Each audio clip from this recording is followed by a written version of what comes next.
Nakatayo si Clara sa gitna ang kanyang maliit at mainit na kusina habang blangkong nakatingin sa bintanang puno ang hamok. Ang amoy ang nilulutong asukal, mantikilya, at sariwang labadura ay pumuno sa buong silid. Ito ay isang matalim na kabaliktaran sa malamig na pakiramdam na patuloy na bumabalot sa kanyang puso. 3:00 pa lamang ng madaling araw.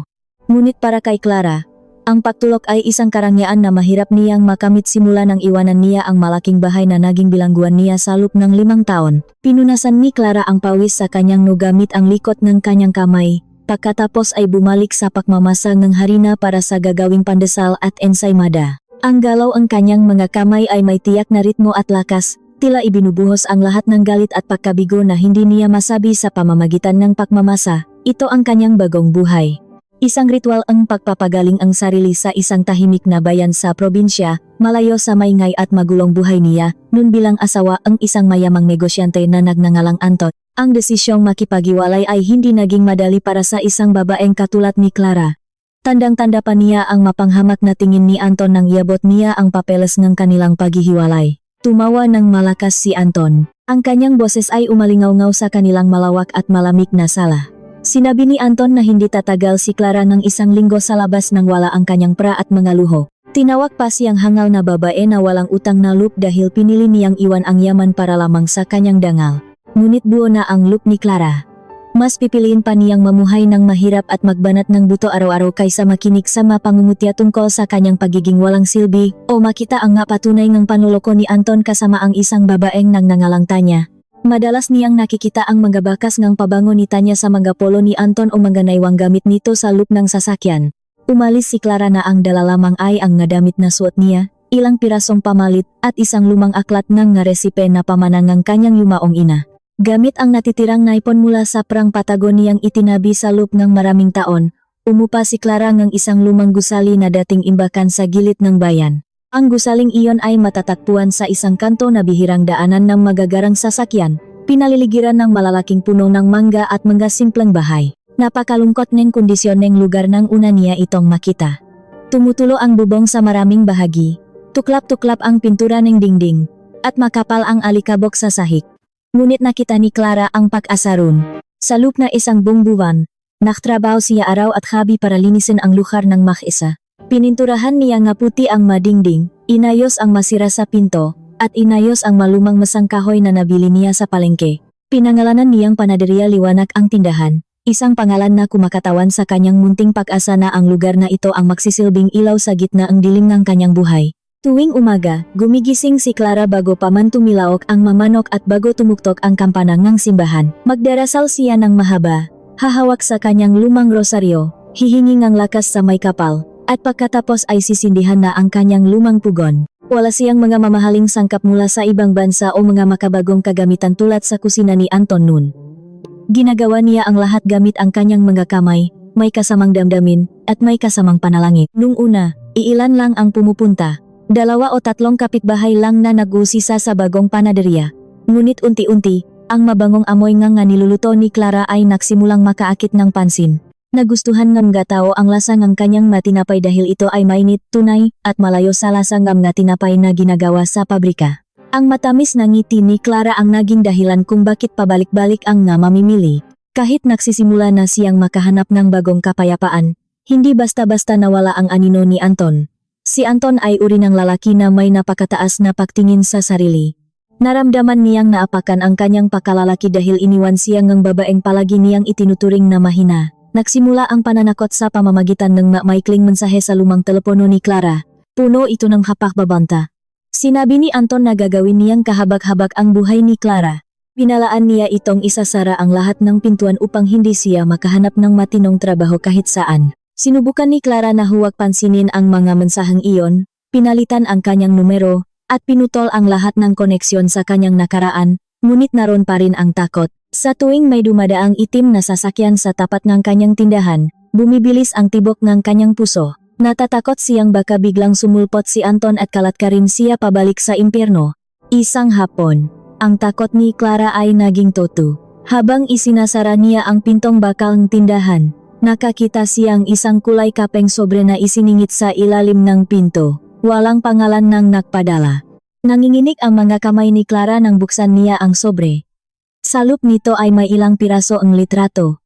Ipinapakita sa mga litrato ang kanyang pang-araw-araw na ginagawa, ang pagwawalis niya sa labas, ang pagbili niya ng harina sa palengke, at maging ang pagupo niya habang malalim ang iniisip sa likod ng kaha.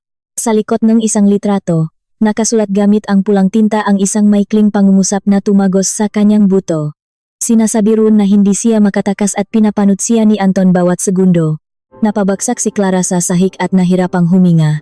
Hindi pala talaga siya nag-iisa. May mga matang ipinadala si Anton para manmanan siya. Naramdaman ni Clara na muling lumiit ang kanyang mundo. Ang kalayaan na natikman niya ay tila isang kasinungalingan lamang. Agad siyang tumayo at sinuri ang bawat sulok ng tindahan na may halong kaba. Nahanap siya sa ilalim ng mga mesa, sa gilid ng mga lagayan ng tinapay, at sa mga madidilim na bahagi ng silid. Pakiramdam niya ay may nakatingin sa kanya mula sa lahat nega direksyon. Nang kapain niya ang ilalim ng mesa ng kaha, may nahawakan siyang isang maliit at matigas na bagay.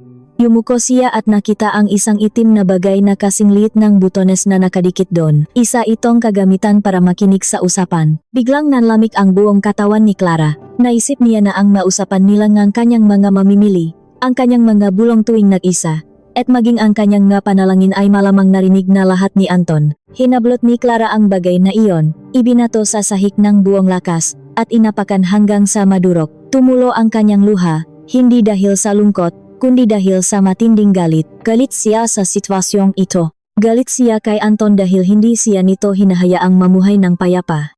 Nang gabing iyon, hindi makatulog si Clara. Nakaupo siya sa sulok ng kanyang maliit na kwarto sa ikalawang palapag habang yakap ang kanyang natuhod. Hawak niya ng mahigpit ang rosaryo ng kanyang ina. Sinubukan niyang pakalmahin ang kanyang sarili. Naisip niya kung dapat na ba siyang sumuko at lumipat sa mas malayong lugar. Ngunit kung tatakas siya ulit, mararamdaman ni Anton na siya ang nanalo. Patuloy siyang hahabulin ni Anton kahit saan siya magpunta. Tinitigan ni Clara ang kanyang muka sa lumang salamin. Mukha siyang pagod na pagod at may pangingitim sa ilalim ng kanyang mamata. Ngunit sa likod ng mamatang iyon, may isang maliit na apoy na hindi pa namamatay. Nagpasya si Clara na lumaban at manatili. Itinayo niya ang panaderya liwanag gamit ang kanyang pawis at luha. Hindi niya hahayaang agawin ito ni Anton ng ganun-ganun na lang. Haharapin niya ang anumang darating kahit mag-isa. Tumayo si Clara, nagilamos, at nagdasal ng mahaba upang isuko ang kanyang kapalaran sa isang tagapagligtas na hindi kailanman mang-iwan sa kanya.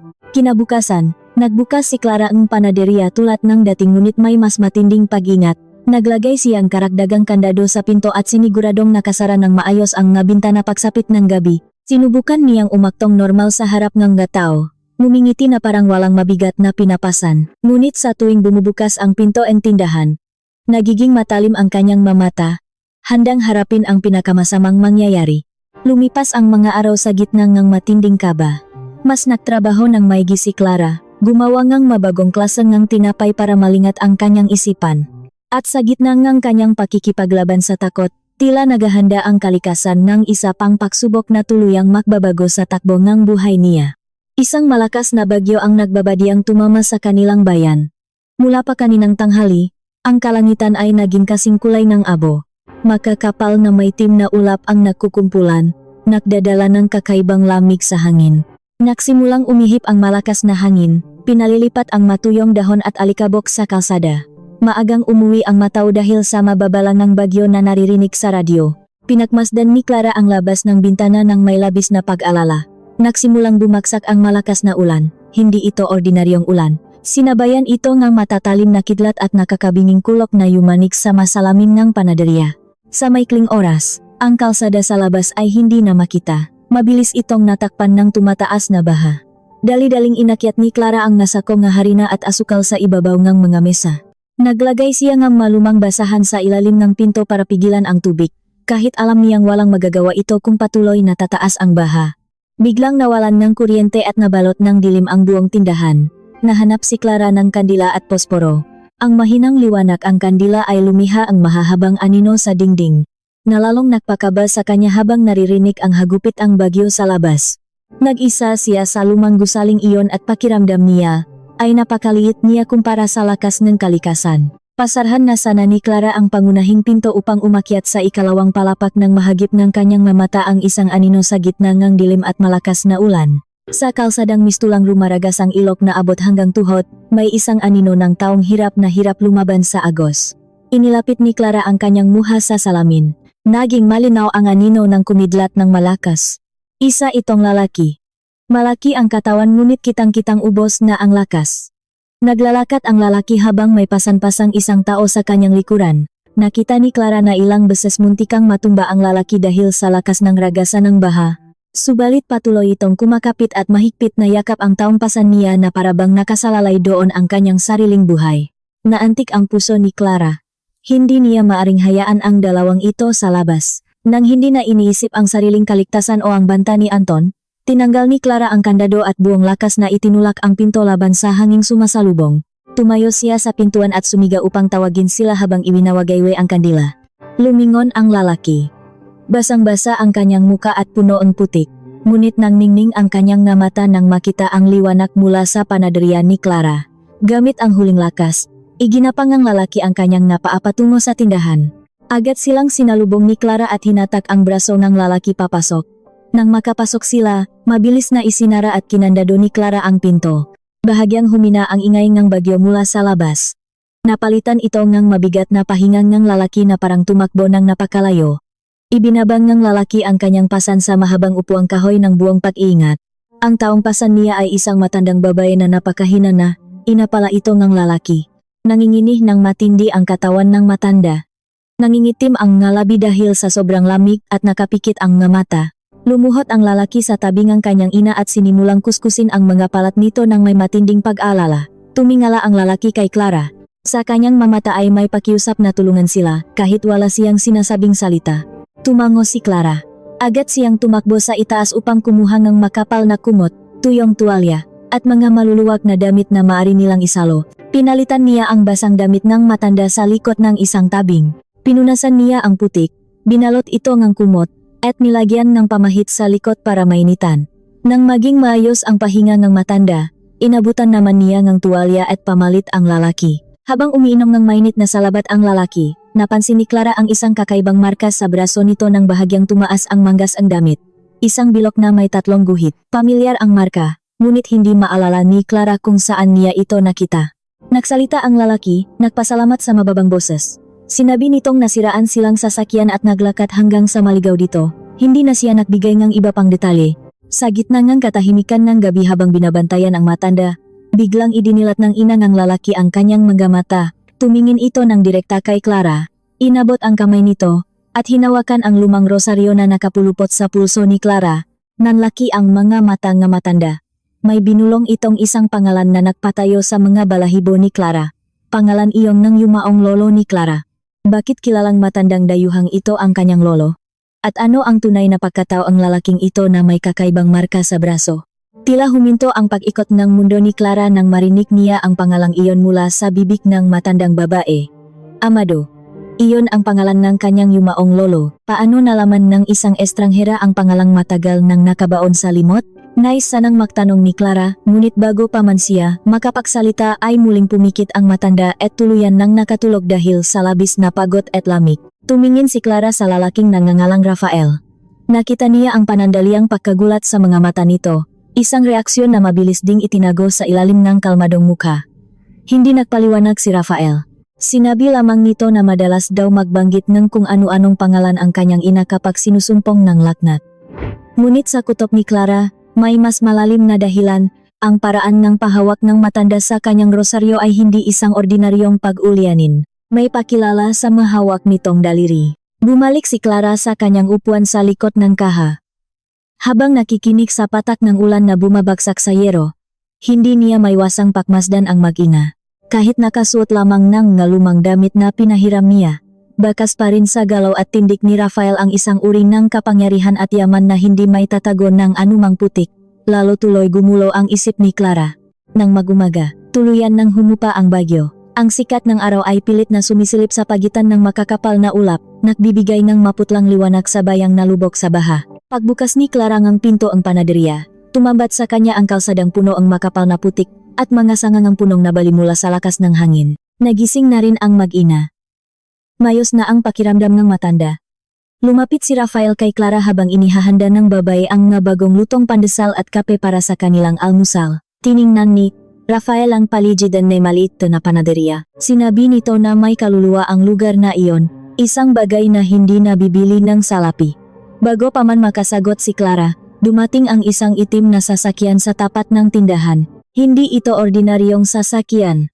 Makapal ang masalamin at walang anumang marka. Ngunit malinaw na sinadya ito upang sunduin sila. Bago umalis, may dinukot si Rafael mula sa bulsang kanyang basa pang pantalon. Inabot niya ang kamay ni Clara at inilagay ron ang isang lumang baryang pilak.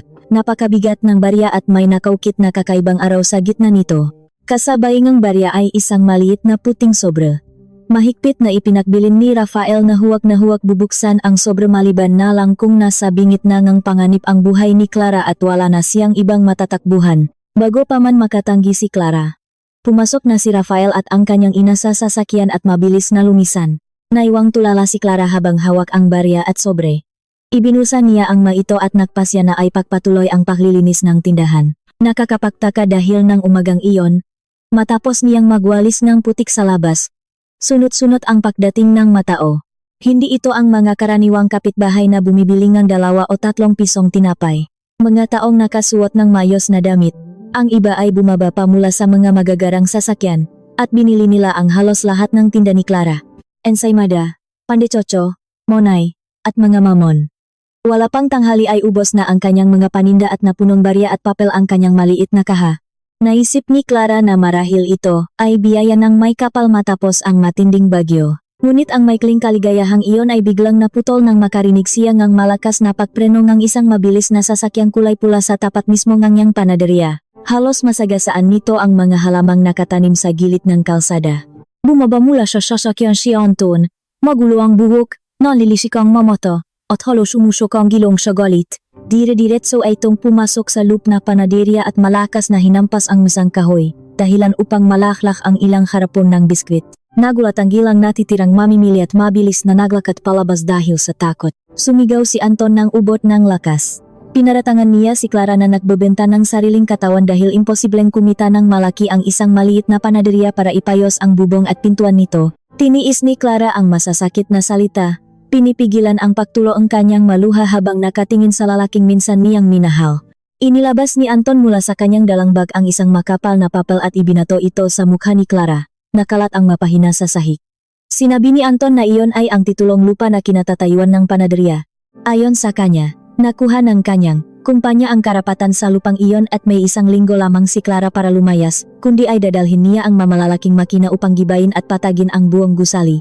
Bago umalis, dinuraan pa ni Anton ang sahig na kalilinis lamang ni Clara. Sinabi nitong ginawa niyang impyerno ang buhay niya kaya gagawin din niyang masahol pa sa aso ang pamumuhay ni Clara. Umalis si Anton na iniwang nanginginig sa takot at galit ang babae. Subalit hindi doon natapos ang kalbaryo.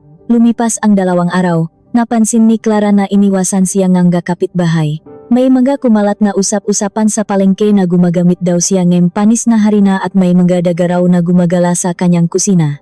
Alam ni Clara kung sino ang nagpakalat ng mga kasinungalingang ito. Pakana itong muli ni Anton at ng babae nitong si Tanya. Ang pinakamasakit na dagok ay nangyari kinahapunan. 2 lalaking nakasuot ng unipormeng munisipyo ang dumating. Pumasok sila ng walang paalam.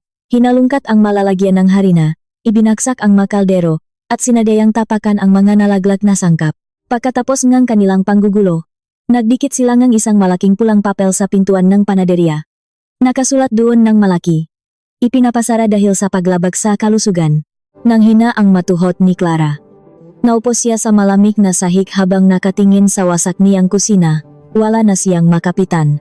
Wala siyang pera para kumuha ng abogado at wala siyang kakilala sa munisipyo para ipagtanggol ang kanyang sarili. Habang patuloy na umagos ang kanyang luha, naalala niya ang ibinigay ng estrangherong si Rafael. Nanginginig ang nga kamay na kinuha niya mula sa kanyang bulsa ang puting sobre. Pinunit niya ito. Sa loob ay may isang itim na papel na kasing laki ang card, at may nakasulat na isang pangalan. Baskara. Sa ibaba nito ay isang serye enmeng na numero. Walang ibang paliwanag. Kinuha ni Clara ang kanyang lumang telepono at pinindot ang manumero kahit pinanghihinaan ng loop.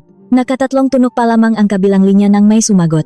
Isang malalim at kalmadong boses ng lalaki ang narinig niya. Bago pa man makapagsalita si Clara para magpakilala, Naunahan na siya ng lalaki sa kabilang linya. Magandang gabi, binibining Clara.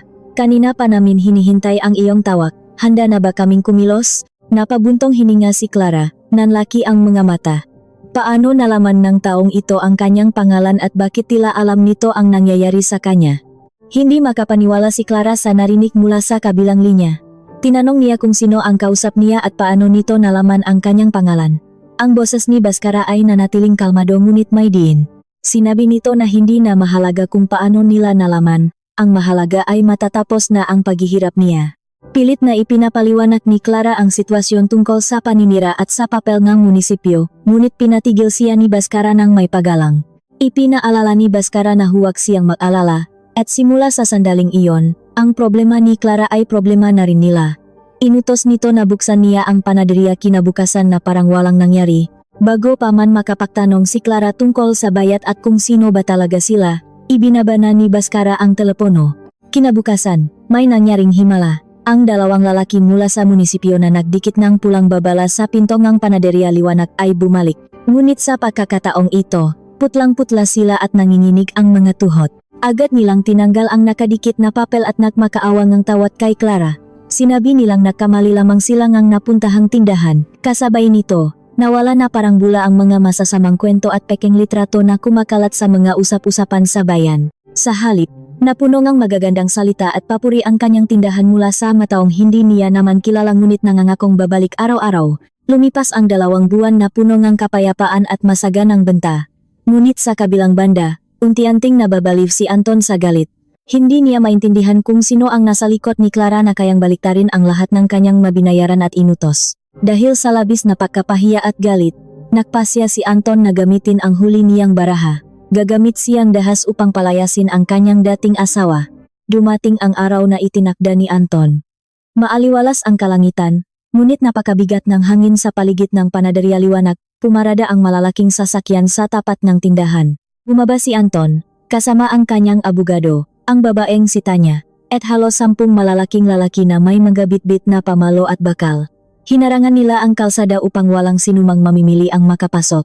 Gumamit si Anton ng malakas na kagamitan sa pagsasalita upang ipagsigawan sa buong kanto na ang lupa ay pag-ari niya at dapat nang lumayas si Clara bago nila wasakin ang buong gusali. Nakatayo si Clara sa may pintuan, suot ang isang simpleng mahabang damit na kulay asul. Wala ng luha sa kanyang mga mata. Hawak niya ng mahigpit ang rosaryo ng kanyang ina sa kanyang kanang kamay. Naririnig niya ang bantangang dating asawa, ang pang-iinsulto nito na wala na siyang matatakbuhan dahil walang may pakialam sa kanya. Nagsimulang humakbang palapit ang mga bayarang maton ni Anton upang wasakin ang bakal na pinto ang tindahan. Huminga ng malalim si Clara, handang isangga ang sariling katawan kung kinakailangan. Subalit, bago pa man dumapo ang kamay ng isang maton sa pinto, isang kakaibang tunog ng makina ang bumasak sa kaingayan. Lahat ay napalingon. Isang tanawin na hindi kailanman nakita sa maliit at liblib na bayang iyon ang bumulaga sa kanila. 3 maitim at nagniningning na sasakyan, na halatang ginagamit lamang ng nga pinakamayayaman at makapangyarihang tao, ang dumaing ng may perpektong hanay. Ang masasakyang ito ay mahahaba, may makakapal na salamin, at halatang hindi tinatablan ng bala. Pumarada ito at ginawang harang ang kanilang mga sarili laban sa mga sasakyan ni Anton. Tumahimik ang buong paligid. Napaatras ang mamaton ni Anton. Kutob ng kanilang makatawan na hindi biro ang mataong dumating. Sabay-sabay na bumukas ang mapinto ng 2 sasakyan sa makabilang dulo. Bumaba ang 6 na lalaking matitikas ang pangangatawan. Nakasuot ng maitim at magagarang damit. Ang kanilang magalaw ay mabilis at tiyak, walang anumang ingay. Agad silang gumawa ng harang sa pagitan ni Clara at ng grupo ni Anton. Ang kanilang malamig at matatalim na tingin ay sapat na upang manginig ang mga bayarang tao. Pagkatapos ay bumukas ang pintong mang pinakagitnang sasakyan. Isang bantay ang nagbukas nito ng may labis na pagalang. Isang kintap na sapatos na gawa sa balat ang unang tumuntong sa sementadong kalsada. Nang lumabas ang buong katawan ng sakay nito, halos tumigil ang pahinga ni Clara. Ito ay si Rafael. Ngunit hindi na siya ang Rafael na basang-basa. Puno ng putik. At mukhang kawaawa ng gabing bumagyo. Ang Rafael na nakatayo ngayon sa kanyang harapan ay nakasuot ng napakamahal na kasuotan na perpektong nakasukat sa kanyang matipunong katawan. Mayos ang kanyang buhok. At ang kanyang mukha ay nagpapakita ng isang uringang kapangyarihan na kayang magpasunot ng libu-libong tao. Hindi siya naglakad agad. Lumingon siya sa luang sasakyan at inalalayan ang isang matandang babae na bumaba. Ang kanyang ina. Ang matanda ay mukhang napakalakas. Nakasuot ng tradisyonal at maharlikang damit, at may nakasampay na telang seda sa balikat. Naglakad ang mag-ina patungo kay Clara. Nanlaki ang mga mata ni Anton. Kilala niya kung sino si Rafael. Sino ba naman ang hindi nakakakilala sa isa sa mga pinakamayamang nagmamay-ari ng pinakamalalaking kumpanya at lupain sa buong bansa? Naramdaman ni Anton na parang naging tubig ang kanyang nga tuhod. Namutla si Tanya at mahigpit na kumapit sa braso ni Anton dahil alam niyang nabangga nila ang isang higante. Nilampasan ni na Rafael at ng kanyang ina si Anton na parang alikabok lamang na hindi nakikita. Nang makalapit si Rafael kay Clara, ginawa niya ang isang bagay na nagpagulat sa lahat ng nanunod. Ang makapangyarihang negosyante ay bahagyang yumuko sa harapan ng isang simpleng maktitinapay bilang tanda ang labis na paggalang. Agad namang lumapit ang ina ni Rafael at mahigpit na niyakap si Clara. Huminging tawat ang matanda kung sila ay nahuli dahil sa habaang biyahe at pagsasayos ang daan. Nayak si Clara at ginantihan ang yakap. Pagkatapos ay tumayo ng tuwid si Rafael at dahan-dahang humarap kay Anton. Ang maaliwalas nitong muha kanina ay napalitan ng isang tingin na kasing lamig ng yelo at kasing talim ng patalim. Sa isang mababang boses na nakakapangilabot, nagtanong si Rafael kung sino ang nagbigay ang karapatan kay Anton upang manggulo sa lupang pag-ari ang kanyang pamilya. Sinubukan ni Anton na ibuka ang kanyang bibig upang sumagot, ngunit walang lumabas na tunog. Nanuyo ang kanyang lalamunan. Bago pa man makapagsalita si Anton, may nilabas ang isang tauhan ni Rafael na isang lumang itim na lalagyan ng madokumento. Binuksan ito ni Rafael sa ibabaw ng mesa. Ano kaya ang nakasulat sa malumang papel na iyon na tuluyang magpapabagsak sa kahambugan ni Anton at magbubunyag sa tunay na pagkatao ni Clara? Dahan-dahang binuksan ni Rafael ang lumang itim na lalagyan sa ibabaw ng mesa. Mula rito ay inilabas niya ang ilang pahina ng malumang dokumento na naninilaw na ang magilit ngunit maingat na napanatili. Sa pinakaibabaw ng mapapel ay makikita ang malinaw na tataang selyo ang Republika ng Pilipinas. Sa isang kalmadong ngunit malakas na boses na sapat upang marinig ng lahat ng nasa paligid, ipinaliwanag ni Rafael na ang lupaing kinatatayuan ng Panadria ay hindi kailanman naging pag-ari ng negosyo ni Anton. Ito ay nakapangalan kay Amado, ang lolo ni Clara, at nakarehistro bilang isang sagradong pamana na hindi maaring ibenta o angkinin ng sinuman. Nanlaki ang mamata ni Clara habang nakatingin sa pangalan ng kanyang lolo na nakasulat sa lumang papel. Tuloy-tuloy ang pagpatak ng kanyang maluha. Buong akala niya. Ang kanyang lolo ay namatay na mahirap at walang iniwan kundi utang at mapapait na alaala. Ipinagpatuloy ni Rafael ang kanyang kwento. Sinabi niya na noong panahon ng batas militar, iniligtas ni Amado ang buhay ng lolo ni Rafael mula sa tiyak na kapahamakan. Bilang utang na loob, hiniling ni Amado na ingatan ng pamilya ni Rafael ang isang lihim na yaman at ibigay lamang ito sa kanyang apo, kay Clara. Sa tamang panahon kapag napatunayan na nitong kaya niyang tumayo sa sariling mapa at may dalisay na puso. Gumuho ang mundo ni Anton nang marinig ang katotohanan. Ang lalaking laging puno ng kayabangan ay tila naging isang basang sisiw. Akala niya ay madali niyang maloloko ang isang ulilang tulad ni Clara sa pamamagitan ng pagbabayad sa mga tiwaling opisyal sa munisipyo. Hindi niya inasahan na sa likod ng simpleng babaeng ito ay nakatayo ang isa sa mga pinakamakapangyarihang pamilya sa buong bansa. Ngunit hindi pa tapos si Rafael. Kumuha siya ang isa pang makapal na patong ng papel mula sa kanyang tauhan. Ito ay naglalaman ng kumpletong investigasyon tungkol sa manegosyo ni Anton. Tinitigan ni Rafael si Anton ng may matinding pandidiri. Ibinunyag niya sa harap ng lahat na sa loob ng 2 buwan. Palihim na pinasuri ni Baskara ang mga kumpanya ni Anton. Natuklasan nilang naknakaw ito ngang malaking pera mula sa mga namumuhunan, nandaya sa buwis, at gumamit ng mapekeng pangalan para itago ang kanyang manakaw na yaman. Sinabi ni Rafael na hindi isang matagumpay na negosyante si Anton, kundi isang hamak na manloloko na naktayo ang kastilyong buhangin na malapit ng gumuho. Pilit na itinatanggi ni Anton ang maparatang, sumisigaw na isa lamang itong paninira. Ngunit eksakto sa sandaling iyon, dumating ang 2 sasakyan ng mapulis. May dala silang papel mula sa husgado para hulihin si Anton at si Tanya dahil sa patong-patong na kaso ng panloloko at pamameke ng nga dokumento ang lupa. Umiyak ng malakas si Tanya, lumuhot at nakmakaawa kay Clara, sinasabing napilitan lamang siyang sumunod kay Anton. Ngunit wala nang nagawa ang kanyang maluha. Pinusasan silang 2 at isinakay sa sasakyan ngang mapulis habang pinapanot at kinukutya ngang makapitbahay na kanina ay takot na takot sa kanila. Nang humupa na ang gulo at umalis na ang nga tao, naiwan sina Clara, Rafael, at ang ina nito sa loob ng tahimik na Panadria. Inutusan ni Rafael ang kanyang mga tauhan na magbantay sa labas. Nakaupo si Clara sa kanyang paboritong silya. Tila lumulutang pa rin ang isip sa dami ng nga nangyari sa loop lamang ng isang umaga. Nakaramdam siya ng matinding ginhawa ngunit may halong pagkalito. Nilapitan siya ng ina ni Rafael at marahang hinaplos ang kanyang buhok, sinasabing tapos na ang bagyo at oras na upang harapin ang tunay niyang kapalaran. Ngumiti si Rafael at sinabing hindi pa tapos ang mga sorpresa. Ipinaliwanag niya na ang lupa at ang lumang gusalingang panaderya ay pabalat lamang ng totoong iniwan ni Amado. Ang lolo ni Clara ay isang magaling na inventor ng mga natural na pampalasa at pagkain noong nabubuhay pa. Mga kaalaman na nakakahalaga ng milyon-milyon kung ibebenta sa malalaking kumpanya. Dahil ayah ni Amado na mapunta sa masasamang tao ang kanyang manatuklasan, itinago niya ito sa lugar na hindi akalain ng sinuman. Dito mismo, sa ilalim NG Panaderia Liwanag. Humingi si Rafael ng isang bagay kay Clara. Hinihingi niya ang lumang baryang pilak na ibinigay niya noong gabing bumagyo. Dinukot ni Clara ang barya mula sa kanyang bulsa at iniabot ito. Naglakad si Rafael patungo sa isang malaking haliging kahoy na gawa sa lumang yakal, malapit sa pwestong kaha. Sa likod ng haligi ay may isang napakaliit na butas na halos hindi makita dahil natatakpan ng kurba ng kahoy. Ipinasok ni Rafael ang barya ron. May narinig silang mahinang tunog. At dahan-dahang gumalaw ang sahig na kahoy sa ilalim ng mesa. Nagpakita ng isang makipot na hagdanan gawa sa semento na pababa sa dilim. May amoy ng lumang papel at malamig na hangin na sumalubong sa kanila mula sa ibaba. Inalalayan ni Rafael at ng kanyang ina si Clara habang bumababa sila sa hagdan. Pagdating sa ibaba, tumambat sa kanila ang isang lihim na silit na sementado at napakalinis. May magabakal na lalagyan na puno ng makakapal na libro at dokumento. Sa gitna ay may isang lumang mesa kung saan nakapatong ang isang asul na sobre na may nakasulat na pangalan ni Clara.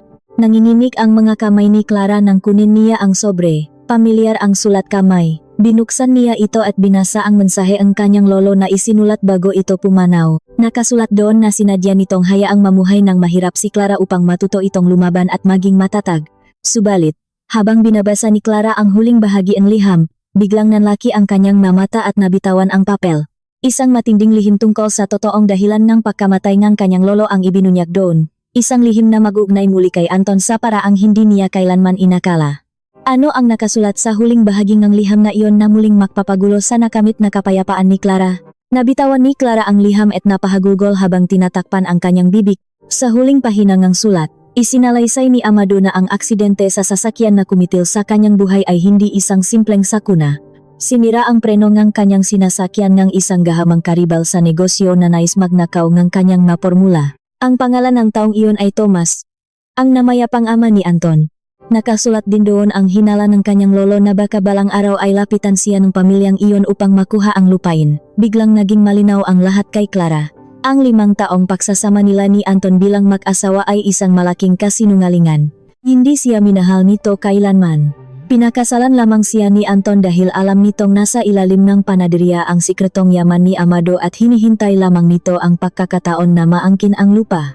Ang lahat ng sakit, pagmamalupit, at pang-alipusta ay bahagi ng isang malaking plano mula pa noong una.